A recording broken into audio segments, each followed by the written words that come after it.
No continent is richer in natural resources than Africa. From the metals that power electric cars, to the wires behind global power grids and data centers, to the gold that underpins economies and currencies worldwide. Take cobalt. It's indispensable for electric vehicle batteries and energy storage. The Democratic Republic of Congo produces nearly 3/4 of global supply, giving Africa a central role in the clean energy transition. And as demand for EVs, data centers and AI infrastructure surges, cobalt has become not just a commodity, but a strategic asset for countries like the US and China. And then there's copper. The price has rallied to all-time highs this year as demand for the red metal soars through the roof. Countries across the world are racing to meet surging demand, from grid expansions and electrification to the rapid build-out of AI data centers and modern defense systems. And that demand is putting Africa's copper belt firmly in focus. Stretching across the DRC and Zambia, it's among the richest copper regions on Earth. Zambia alone is targeting 3 million tons of annual production by 2031. That's more than triple today's levels. But Africa's mineral story doesn't end with the metals of the energy transition. There's also gold, the continent's most enduring mineral story. And long before some of these critical minerals entered the conversation, gold was powering economies across the continent. Today, countries like Ghana, South Africa and Burkina Faso remain among the continent's top producers, supplying global markets whilst also supporting millions of jobs across formal and artisanal mining. And for many African economies, gold remains a critical source of revenue, foreign exchange and employment. And that's even as the world pivots to new minerals. And together, these minerals put Africa at the center of the global economy's future. The continent holds a vast share of the world's critical mineral reserves, yet captures only a fraction of their value, constrained by infrastructure gaps, financing risks, ESG scrutiny and fierce global competition. And for more on the context of the biggest beneficiaries in the race for critical minerals, we are joined by Bloomberg NEF's head of metals and mining, that's Kwasi Ampofo here. Let's just start here because there's quite a lot of discussion about what is critical and for who. How would you assess what is critical for Africa at this point in time? Because it differs from what's critical for the Western world.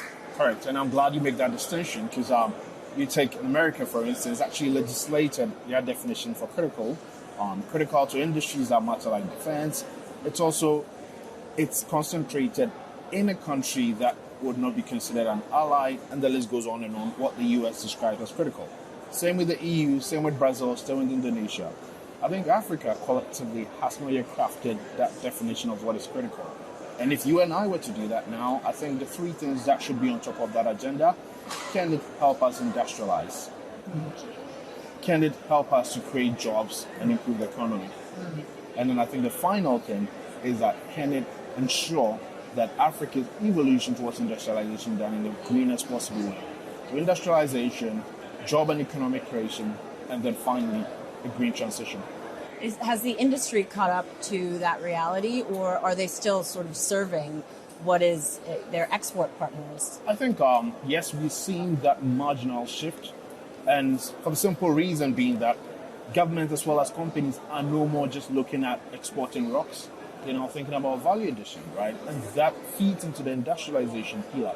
We're seeing more of the cobalt from the DRC and the copper from Zambia increase in export, and that's Africa's contribution towards the green economy. And finally, we just listened to the Zambian president, and he talked about how much money has been invested in the mining industry the last 4 years. And he mentioned something around $12 billion, right?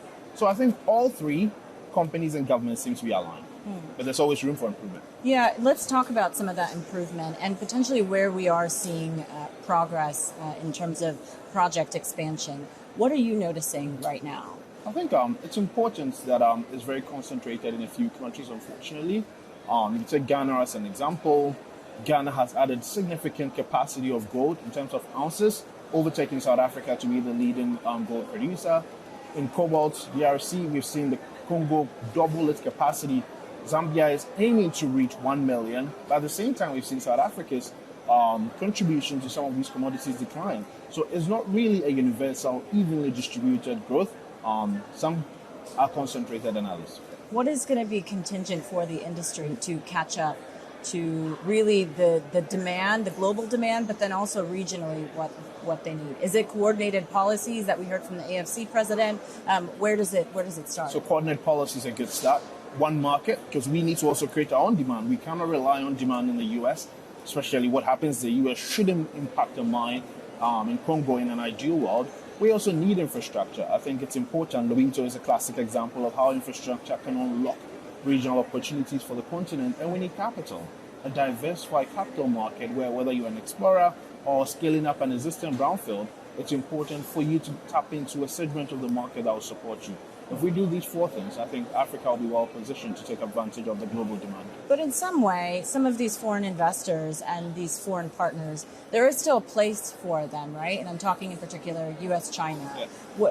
Where do you see sort of this race for critical minerals more broadly? 54 countries on the continent. Yeah. Certainly, there's room for everyone, including Africans themselves, plus China or the U.S.